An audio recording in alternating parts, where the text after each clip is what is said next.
Video ini aku buat se-clickbait mungkin dari mulai judul sampai covernya.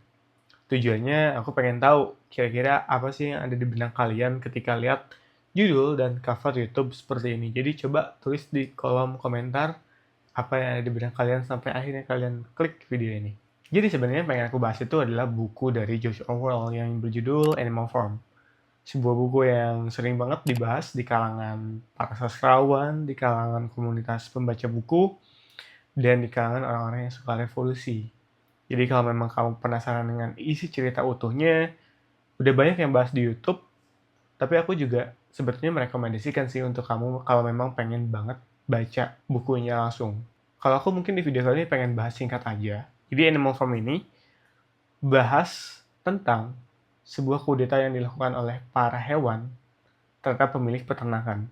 Jadi ada satu peternakannya bernama Peternakan Manor, dimiliki oleh seorang lelaki parubaya, atau nggak parubaya, aku lupa detailnya.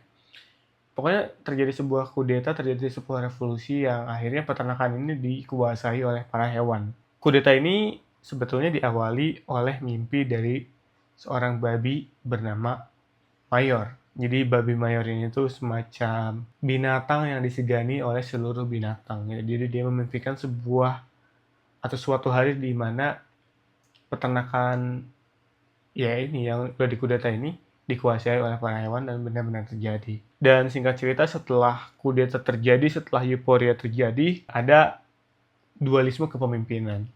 Jadi para hewan ternak ini dipimpin oleh dua pemimpin dan dua-duanya dari kalangan babi. Yang satu bernama Snowball dan yang satu bernama Napoleon. Dan setelah kudeta berhasil, setelah semua euforia itu selesai, para hewan ternak itu punya sebuah rutinitas yang memang dilakukan secara setiap minggu. Yaitu mereka selalu berkumpul di satu tempat dan melakukan yang namanya debat untuk mendiskusikan apa yang harus dilakukan terhadap peternakan hewan ini. Dan karena terjadi dualisme kepemimpinan, tentu Napoleon dan Snowball selalu mengajukan sebuah program dan tentu satu sama lain sering bertolak belakang dan sering berdebat untuk urusan-urusan ini. Contohnya soal pendidikan. Keduanya setuju soal pendidikan, tapi Snowball itu ingin mengedukasi semua hewan yang ada, semua kalangan diajarkan untuk membaca. Sedangkan Napoleon lebih percaya untuk mendidik generasi penerus. Ketika ada anjing yang melahirkan, anak-anaknya itu diambil oleh Napoleon dan dididik sendiri gitu. Itu satu contoh untuk konteks pendidikan. Jadi pokoknya hewan-hewan ini setelah mengelola peternakannya sendiri sering merencanakan apa yang harus dilakukan gitu. Ada juga satu episode atau satu cerita di mana si pemilik peternakan ini pengen mengambil alih kembali. Jadi terjadi semacam perang gitu lah. Cuman para peternak karena kuat, karena solid, karena bersatu, bisa mempertahankan peternakan hewan untuk tidak diambil alih lagi. Selain melakukan rapat mingguan, para hewan ternak juga memiliki aturan-aturan yang memang dibuat agar mereka tidak melakukan kesalahan atau mereka tidak menyerupai yang namanya manusia. Dan aturan ini disebut 7 perintah. Yang isinya adalah, pertama, apapun yang berjalan dengan 2 kaki adalah musuh. Kedua, apapun yang berjalan dengan 4 kaki dan bersayap adalah teman. 3. Tak seekor binatang pun boleh mengenakan pakaian. 4. Tak seekor binatang pun boleh tidur di ranjang. 5. Tak seekor binatang pun boleh minum alkohol. 6. Tak seekor binatang pun boleh membunuh binatang lainnya. 7. Semua binatang setara. Jadi 7 perintah ini dibuat dan ditulis, kemudian kayak dibikin papannya. Semua binatang bisa melihatnya dan membacanya karena memang ini adalah salah satu program yang dilakukan oleh Snowball untuk mengedukasi semua binatang agar bisa membaca. Walaupun beberapa binatang memang sampai akhirnya tidak bisa membaca. Jadi gitu, si 7 perintah ini tuh ditulis di papan, diukir gitu kalau nggak salah, atau pakai cat, aku lupa. Pokoknya semua hewan bisa melihat 7 perintah ini karena ya memang segede itu gitu. Nah kemudian seiring berjalannya ke cerita, rapat mingguan selalu ada, Napoleon tiba-tiba melakukan sebuah kudeta.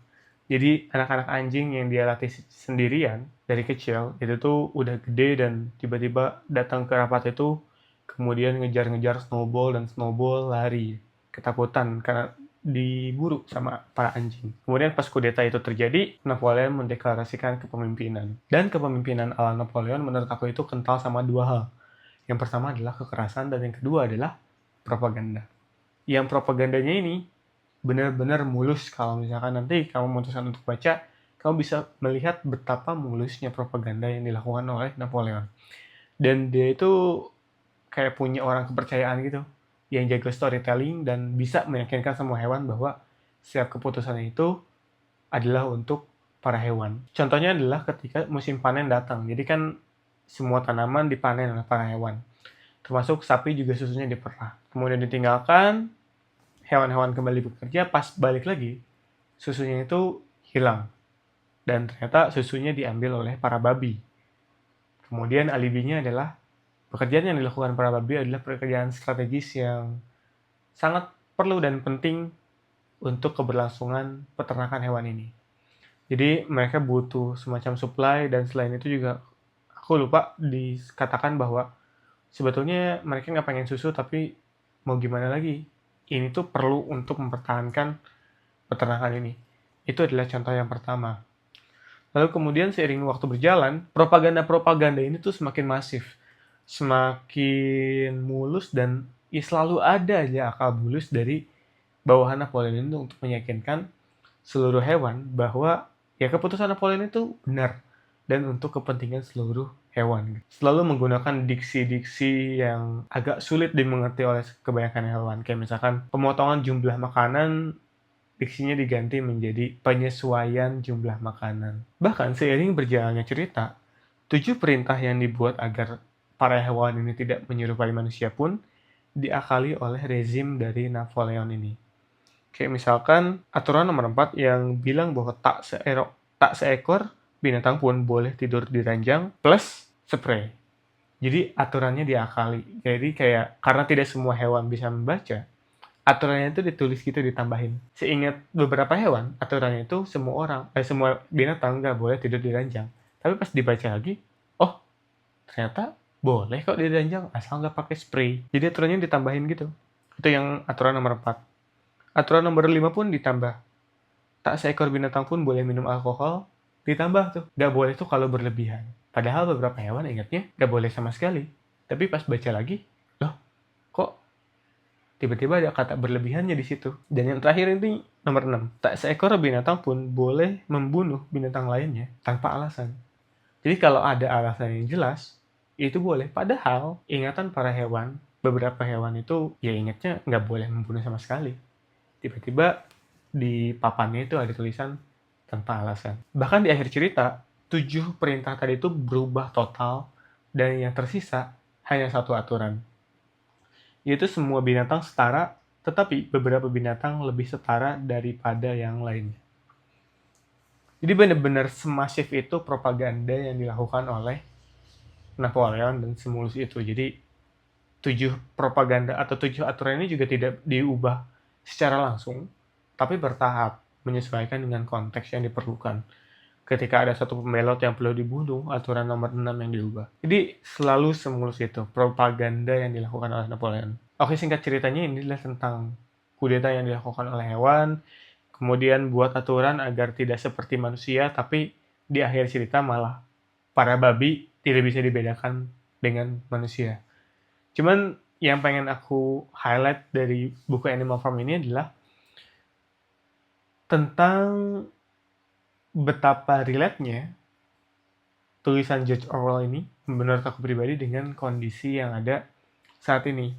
Yang mana itu artinya, buat aku pribadi ya, artinya adalah permasalahan yang dialami manusia zaman dulu dan zaman sekarang itu tuh sama aja, terlebih dalam konteks kekuasaan. Masalahnya itu juga, cuman beda bentuk aja, beda bentuk, beda bahasa, dan beda pelaku. Contohnya ya, apa yang dilakukan Napoleon menurut aku sangat relate dengan apa yang ada di sekitar aku tentang bagaimana seorang pemimpin mencoba untuk mengakali peraturan perlahan demi perlahan. Itu tuh relate banget lah dengan kasus yang terjadi belakangan. Selain itu aku juga suka detail-detail kecil yang dipakai George Orwell dalam penulisannya. Kayak misalkan binatang paling bijak dalam cerita Animal Farm adalah seekor keledai. Yang mana kalau kita lepas dari konteks Animal Farm, biasanya keledai itu identik dengan kebodohan kan. Di cerita ini, keledai menjadi hewan yang paling bijaksana yang sudah kayak memforecast, sudah mengerti dan sudah bisa membayangkan apa yang akan terjadi dengan peternakan hewan ini jauh sebelum cerita ini berakhir gitu. Sebetulnya itu aja sih yang pengen aku bahas dari buku Animal Farm ini. Semoga ada manfaatnya. Kalaupun nggak ada, ya udah maaf. Cuman kalau memang ada yang pengen kamu ngomongin di kolom komentar, atau kamu udah baca bukunya, dan ada poin menarik yang pengen kamu bagi di kolom komentar, tulis aja di kolom komentar, nanti aku baca. Dan kalau ada pertanyaan atau ada kekeliruan, bisa juga kamu koreksi di kolom komentar. Aku juga nggak berniat untuk menceritakan secara utuh Animal Farm. Aku lebih ingin mengajak kamu untuk membaca buku ini secara langsung karena bukunya sangat seru. Sampai jumpa di video yang lainnya. Dah.